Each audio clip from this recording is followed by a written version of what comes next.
மூன்றெழுத்தில் என் மூச்சிருக்கும், அது முடிந்த பின்பும் பேச்சிருக்கும். உள்ளம் என்றொரு ஊர் இருக்கும், அந்த ஊருக்குள் எனக்கொரு பேர் இருக்கும். கடமை, அது கடமை. கடமை, அது கடமை. இதோ இருக்காரு பாருங்க இங்க. அவருக்கு வருகின்ற 17ஆம் தேதி, தட் மீன்ஸ் இந்த வருஷம் 2025 ஜான்வரி 17 அவருக்கு 108வது பிறந்த நாள். யார்? நம்ம தலைவர் எம்ஜி ராமச்சந்திரன், பொன்மன செம்மல் புரட்சி தலைவர். கொடுத்து கொடுத்து சிவந்த கைகள், ஏழைகளின் இறைவன், உலக மக்கள் அனைவர் நெஞ்சிலும் குடியிருக்கக்கூடிய நல் தலைவன், அற்புதம் மனிதன், இயேசுநாதரை போன்ற ஒரு மனிதன். ஆமாம், எனக்கு இயேசுநாதருக்கு அப்புறம் எம்ஜி ராமச்சந்திரனை ரொம்ப பிடிக்கும். இயேசுநாதர் கூட அவர் ஒரு யூதர், இஸ் நாட் அவர் ஒரு கிறிஸ்துவர் அல்ல, யூதன் தான் கொன்னான். அது வேண்டாம், அதை பற்றிலாம் போகணுன்னா ஜான் பாஸ்கோ ஒரு வருஷத்துக்கு உட்காந்து பேசின்னு இருப்பேன், அது தேவையில்லை. தலைவர், புரட்சி தலைவர் எம்ஜி ராமச்சந்திரன், அவரை பற்றி நம்ம பேசுவோமா? அவரை பற்றி தான் கொஞ்சம் நேரத்துக்கு முன்னால் ஒரு பாட்டு ஒன்று பண்ணார். மூன்றெழுத்தில் என் மூச்சு இருக்கும். அந்த 3 எழுத்து என்பது என்ன? கடமை.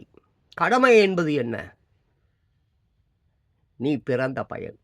இறந்து போவதற்கு தான் எல்லாரும் பிறகுறான்.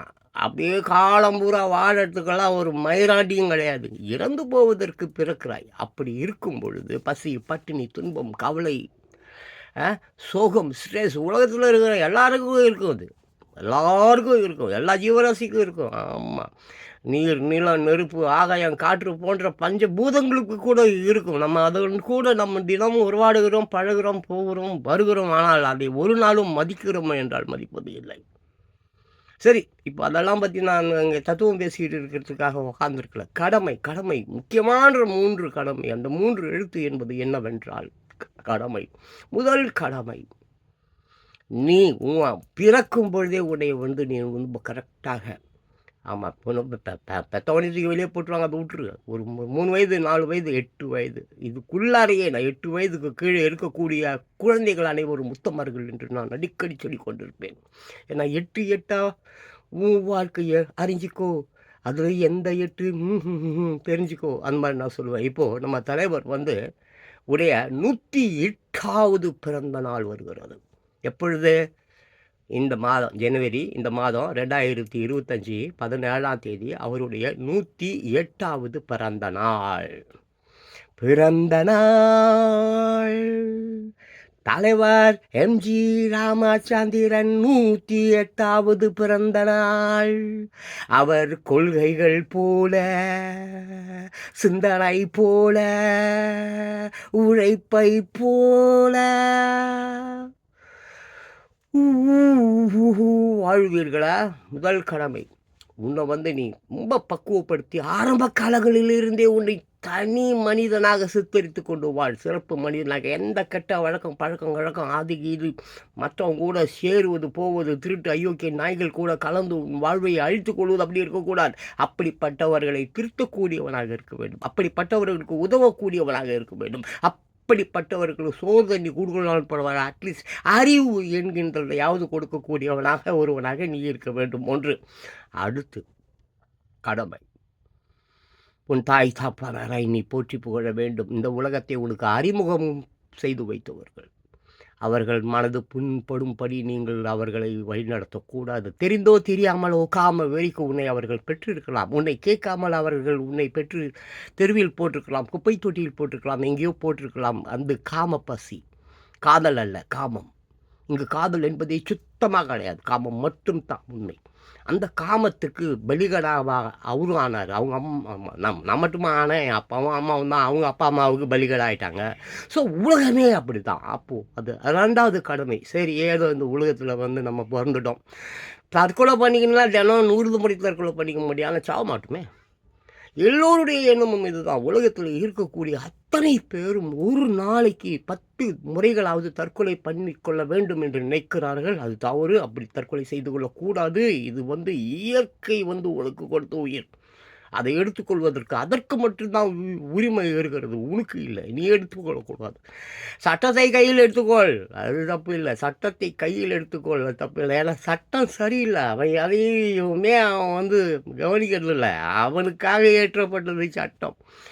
ஆமாம், அம்பேத்கருக்கு கூட பார்த்தீங்கன்னா, அம்பேத்கருக்கு இப்போ அம்பேத்கர் ஒரு பாரிஸ்டர் தானே. அவரும் ஃபாரினில் சட்டம் தானே படித்தார். காந்தியும் ஃபாரினில் சட்டம் தானே படித்தார். ஏன் காந்தி நேருக்கிட்ட போய், அம்பேத்கர் நம்ம ஊரில் ஒருத்தர் இருக்காரே, அவர்கிட்ட இந்த சட்டத்தை திருத்தி அமைக்கலாம். வெள்ளைக்காரன் வச்சுட்டு போன சட்டம் தான். இன்றைக்கும் வெள்ளைக்காரன் வச்ச சட்டம் தான் இங்கே இருக்குது. போய் ஒரு 7 பேர் கொண்ட ஒரு கமிட்டியை வச்சு சட்டங்களை திருத்த சொன்னாங்க. இவர் அந்த 7 பேரும் இல்லை, இவர் ஒருத்தரே எழுதினார். அம்பேத்கரே எழுதினார், போனார், வந்தார். அந்த சட்டங்கள் இன்று கரெக்டாக அப்படியே நடைமுறையில் இருக்கிறதா? எல்லாமே ஓட்ட. Everything is water. டெய்லி மத்திய அரசாங்கமும் மாநில அரசாங்கமும் ஒன்று கூடி அமர்ந்து பேசி தினம் சமுதாயத்தில் இன்னைக்கு பிரச்சனைகளுக்கு என்னமோ அதுக்கு ஏற்ற மாதிரி சட்டங்களை ஏற்றலாம், தண்டிக்கலாம், என்ன வேணாம் செய்யலாம். செய்ய மாட்டாங்க. ஏன்னா குற்றவாளிகள் அவர்கள் தானே. மொத்த குற்றவாளிகளும் யார்? அரசாங்கம். அரசாங்கத்தை கை செய்த முடியுமா? ஆடாச்சு டீ கடையில் 50 ரூபா ஒருத்தன் திருடிட்டு போயிட்டான். அவனையே கைது செய்ய முடியல, அவனையே பிடிக்க முடியல. இவங்க போய் சட்டத்தை இங்கே யாரும் பேசலாம். இப்போ ஜான் பாஸ்கோ பேசி நிற்கிறேன். அப்படி தான் எல்லோரும் பேசலாம். எதையும் திருத்தவும் முடியாது, நிறுத்தவும் முடியாது, கைது செய்ய முடியாது, ஜெயிலில் போட முடியாது. அவன் 4.5 லட்சம் கோடி. எவ்வளோ? 4.5 லட்சம் கோடி, 5.5 லட்சம் கோடி. அந்த சசிகலா 6.5 லட்சம் கோடி வச்சுன்னுக்குதான். யார்? சசிகலா. ஜெயலலிதாவுடைய ஃப்ரெண்டு சசிகலா. ரோட்டில் காரில் போகும்போது பார்க்குறதெல்லாம் ஆசைப்படுவாங்களாம். அப்படியே உடனே வாங்குவாங்களாம். கொடுக்க மாட்டேன்னு சொன்னால் அவனை அடித்து கொன்று அங்கேயே துவைச்சி தூக்கி ரோட்டில் போட்டு போயிடுவாங்களாம் சசிகலாவும் ஜெயலலிதாவும். ஆனால் சரித்திரம் இருக்குது. நான் கூகுளுக்குள்ளே போனேன்னா லட்சக்கணக்கில் அவங்க பண்ண அட்டூழியங்கள், அராஜகங்கள் எல்லாத்தையும் எடுத்து கொடுத்துடுவேன். It's very simple to me. அதெல்லாம் ஒரு பெரிய விஷயம் எனக்கு கிடையாது. பட் நான் என்ன சொல்கிறேன்னா, அப்படி எம்ஜிஆரிடமே இருந்து, எம்ஜிஆரிடமே வளர்ந்து, எம்ஜிஆரிடமே எல்லாவற்றையும் அறிந்து செயல்பட்ட ஜெயலலிதா கூட என்னது ஊழல் கேஸில் சிக்கி பாவம் எப்படியாச்சும் அப்படி எப்படியோ கொண்டு போட்டாங்க. அதை விடுங்க.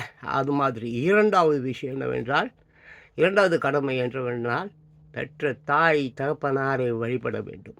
நீ அவன் காலெல்லாம் விழக்கூடாது, சாமி காலெல்லாம் விழக்கூடாது, மாஸ்டர் ஈஸ்டர் எவனுமே கிடையாது. மாதா பிதா குரு தெய்வம். ஸோ 2வது கடமை தாய் தந்தை. 3வது கடமை உன்னை திருமணம் செய்து கொள்கிறாளே அவள் உனக்கு மந்திரியாக இருக்க வேண்டும், நீ அவளுக்கு மந்திரியாக இருக்க வேண்டும். 2 பேரும் தந்திரியாக மட்டும் இருந்து விடக்கூடாது. ஆமாம், இதோ அரசியலில் சொல்லுவோம் பாரு, ராஜதந்திரி, அரசியல் தந்திரி, அந்த தந்திரி, இந்த முந்திரி, அந்த கந்திரி, எல்லாம் தப்பு. ஆமாம், புருஷனும் பொண்டாட்டியும் அவர்களுக்குள் மந்திரிகளாக இருக்க வேண்டும். நான் என் மனைவிக்கு மந்திரியாக இருக்கணும், என் மனைவி எனக்கு மந்திரியாக இருக்க வேண்டும். நாங்கள் அதனை உணர்ந்து இந்த சமுதாயத்தில் எப்படியெல்லாம் கொடுமைகள் இழைக்கப்படுகிறதோ அந்த கொடுமைகளில் இருந்து அவளை நான் காப்பாற்ற வேண்டும், அவள் என்னை காப்பாற்ற வேண்டும். நாங்கள் 2 பேரும் சேர்ந்து என் பிள்ளைகளை, என் உறவுகளை காப்பாற்ற வேண்டும். இதுதான் 3வது கடமை. மற்றபடி வேறு எந்த பெரிய கடமைகளை பற்றி அவர் சொன்னார் எனக்கு தெரியாது. இல்லை அந்த பாடலை எழுதியவர் யார்? வாலி தான் அந்த பாட்டை எழுதியிருக்கிறார். அவருக்காவது தெரியுமா? அதுவும் எனக்கு தெரியாது. பட் கடமை, இந்த 3 கடமையை மட்டும் ஒழுங்காக செய்து பாருங்கள். லைஃப் அவ்வளோ நல்லாயிருக்கும். That means what? 3 கடமைகள் என்ன? ஃபஸ்ட்டு கடமை, உன்னுடைய சின்ன வயதிலிருந்து சாவுற வரைக்கும் உன்னுடைய ஆட்டிடியூட்டை நீ மாற்றிக்கக்கூடாது. உன்னுடைய ஆட்டிடியூட் மீன்ஸ் வாட்? படிப்பு, கல்வி, அறிவு, சிறப்பு, நடை, உடை, பாவனை, அழகு, கிழகு, அன்பு, அரவணைப்பு, பாசம், அனைவற்றிலும் நீ சிறந்தவனாக இருக்க வேண்டும் என்றால் நீ அயோக்கியர்களுடன் நீ உறவு வைத்துக் கொள்ளக்கூடாது. No commitments. திருட்டு பசங்க கூட உனக்கு எதுக்கு கமிட்மெண்ட்டு? அயோக்கிய ராஸ்கள் கூட உனக்கு எதுக்கு கமிட்மெண்ட்டு? திருட்டு பெண்களிடம் உனக்கு எதற்கு கமிட்மெண்ட்? புறம்போக்கு கூட உனக்கு எதுக்கு கமிட்மெண்ட்? No commitments. கமிட்மெண்ட் ஏற நீ கவலை தோய்ந்த மனிதனாய் மாறிவிடுவாய். நோ கமிட்மெண்ட்ஸ், நோ கவலை இல்லாத மனிதனாக இருக்க வேண்டுமே என்றால் கமிட்மெண்ட்டுங்களை உதறி தள்ளு. ஏன்னா ஒரு நாளைக்கு 20 பவுன் 30 பவுன் 40 காலையிலே போன வச்சுன்னு ட்ரெயினில் சாப்பிட்றான். காலையிலேயே ஃபோனை வச்சுன்னு அப்படியே போதாம்பா, ட்ரெயின் வந்து அடித்து சாகுது, லாரி அடித்து சாப்பிட்றான், மோட்டர் பைக் அடித்து சாப்பிட்றான். ஆட கக்கூஸில் பேசின்னு போயிட்டு அப்படியே பேசினே இருக்கிறான், கால் ஈழறி கக்கூஸில் காலை விட்டு பாத்ரூமில் அப்படியே கீழே விழுந்து அங்கேயே சாகுது ஷைனியை. என்ன what is going on man? என்னடா உங்களுடைய பிழைப்பு, பிழைப்பு? சார் இதெல்லாம் விட்டுருங்க. தலைவர் 108 வந்து நிறைய விஷயம் இருக்குது தெரியுமா? 108 மந்திரங்கள் சொல்லுவாங்க. 108 108 108 மந்திரங்கள். இது மாதிரி நிறைய நியூமராலஜியில் வந்து ஏகப்பட்ட விஷயம் இருக்குது. அதெல்லாம் பற்றி நான் பேசிகிட்டு இருந்தேன்.